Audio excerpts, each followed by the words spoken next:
is the kickoff unit as they run up and send this one away. And he'll wisely just take a knee here. This ball will come out to the 30-yard line. Here's the Denver offense now as they get set to take over here. Well, I think that the folks here had hoped that maybe this home atmosphere would carry their guys to a surprise victory, but it does not appear that that's going to be the case. There's too much to handle on the other side of this one. And he'll be taken down, but not before he gets into enemy territory. It's a gain of 16 yards. That's good for a Broncos first down. On first down, it's Jeanty. He'll take this to the 46. We've called a lot of games, but we don't normally talk about inside linebackers being that fleet of foot, do we? No, he was able to get outside there to make that play. Yeah, and you know what makes them faster? Their ability to read plays, understand what offenses are trying to do, and put themselves in proper position. And he drops it incomplete, and their struggles continue here. And they'll need the 39 here for a first. This is third down.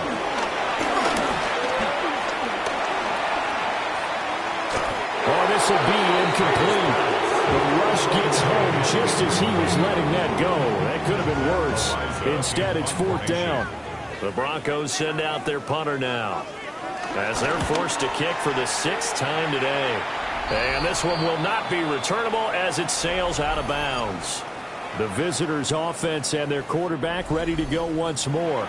And the numbers have looked good this season. Case in point right here. He is up there among the NFL leaders in TD passes.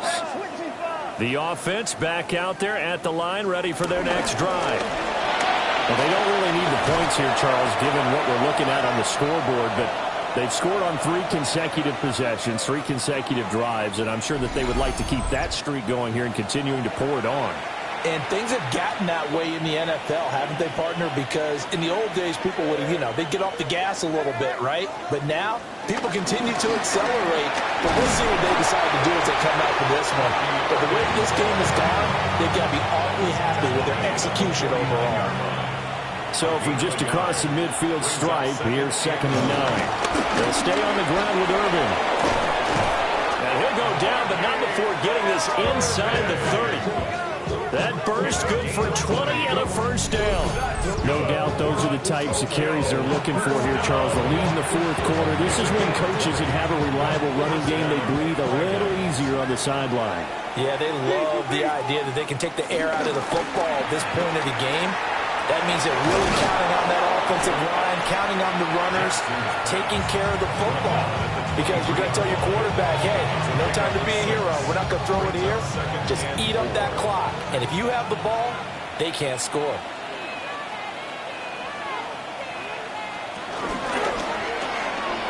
Got a man, and he hits him in stride. And he will reach the 5-yard line before going out of bounds.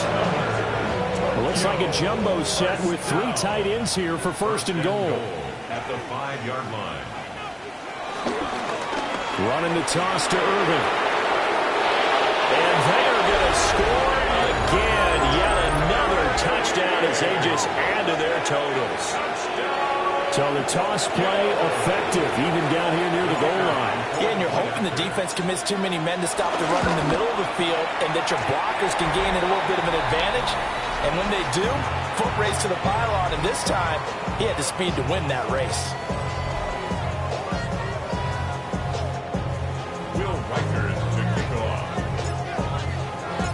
The kickoff team on the field now as they will send this one away. And the returner down to a knee. This will come out to the 35-yard line. Denver's offense ready to go again. And just looking ahead, it would appear that that bye week is coming at the right time. They'll have 2 weeks to chew on this one, though probably not one that they want to chew on. A poor performance from start to finish. And he is swallowed up right at the line of scrimmage. Now 2nd and 9. Brings up 2nd and 9.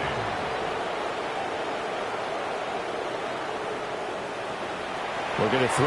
May. In trouble, and he's taken down. They push him back 8 yards that time on 2nd down. It's now 3rd down.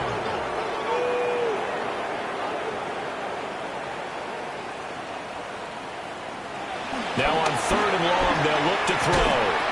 And that's going to be incomplete. The contact there enough to jar that ball free, and it brings up fourth down.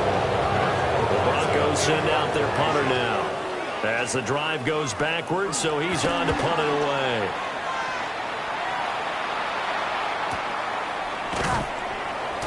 Just a 2-yard return there following a punt of 48.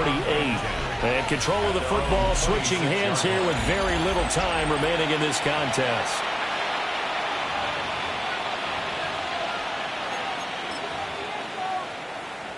And what is this? They're lining up here to punt on first down. He steps into this one, and this is a rocket.